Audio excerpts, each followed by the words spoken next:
President Trump made a brief visit to Mississippi's capital on Saturday to attend the opening of a new civil rights museum as his presence sparked a boycott by lawmakers, civil rights icons and protesters who questioned his commitment to racial equality. Trump does not care about human rights, much less civil rights, and make America civil again, read some signs as about 200 protesters gathered outside the Mississippi Civil Rights Museum in downtown Jackson. The building, which along with a companion state history museum opened at a cost $90 million, is the first state-owned civil rights museum in the nation. It launched as Americans grapple with growing racial divisions that many activists blame Trump for fueling. Its kickoff, which had the support of a broad coalition of civil rights veterans and politicians from across the U.S., became overshadowed by the controversy over Trump in recent days as a growing number of civil rights figures announced plans to stay away. They included Rep. John Lewis, a Georgia Democrat who was a major civil rights activist, Rep. Benny Thompson, former Gov. Rem Abbas, and Jackson Mayor Chokwe Antar Lumumba. They also included members of the National Association for the Advancement of Colored People, whose national president cited Trump's abysmal civil rights record in calling for him to skip the event. "Mr. President, we don't need you in Mississippi to tell us what a civil rights movement is about," said Lumumba, who gathered with activists at an African American history center about a mile west of the opening to condemn Trump's arrival. "We do not respect your attitude and your division of this nation. We do not respect your xenophobia. We do not respect your denial of the fact that black people are to be respected for their worth, dignity and rights." San Francisco NAACP branch president, the Rev. Amos Brown, who grew up in Jackson, said as he stood by Lumumba. Trump did not heed their calls. Charles Evers, the brother of slain civil rights activist Medgar Evers, greeted the president on the tarmac before he spent less than an hour at the museum.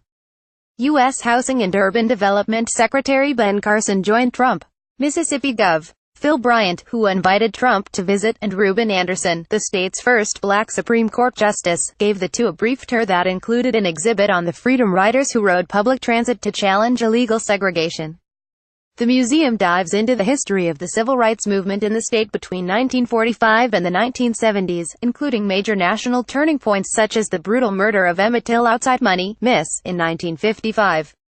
The crowd Trump will address this morning in Jackson, a majority black city, at the Civil Rights Museum mostly white. Maybe a quarter of attendees are black. Pic.twitter.com Abhijzox, Jawed Kaleem Eagle at Jawed Kaleem December 9, 2017. Trump stayed largely on script as he spoke for about 9 minutes to an invitation-only crowd of 200 museum donors, civil rights figures, and local and state officials in an auditorium.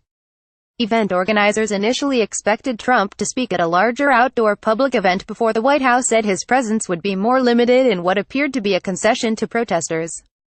These buildings embody the hope that has lived in the hearts of every American for generations. The hope for a future that is more just and is more free, Trump said. He mentioned the fight to end slavery, to break down Jim Crow, to end segregation, to gain the right to vote, and to achieve the sacred birthright of equality. That's big stuff. Those are very big phrases. Very big words. Here we memorialize the brave men and women who struggled to sacrifice, and sacrifice so much, so that others might live in freedom, Trump said. The president called Martin Luther King Jr. a man who I studied and admired for my entire life. He recalled the work of Medgar Evers, who fought in Normandy in the Second World War and then battled grave injustices against very innocent people. A white supremacist murdered the activist in Jackson in 1963. Evers' widow, Merle Evers Williams, received a standing ovation as Trump recognized her by name.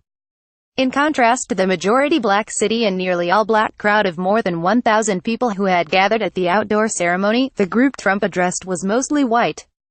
"There's not a lot of black people here," said John Perkins, an 87-year-old Jackson resident and veteran of the civil rights movement who sat in the front row of the auditorium with his daughter, Joni Potter, next to a seat reserved for Bryant.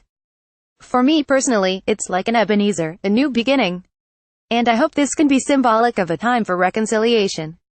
It was a heart-searching for me to come here after the president was coming, but I decided it's too important. We got to do it together." Perkins stood for the president as he entered and exited. But his daughter, who came with her husband and 2 sisters, did not. "He's up there saying the right thing, but look at what he is doing against everything the museum stands for," Potter said. "Ew," she said, describing her reaction to Trump's words. Afterward at the public event outside, speakers largely avoided references to the controversy over Trump.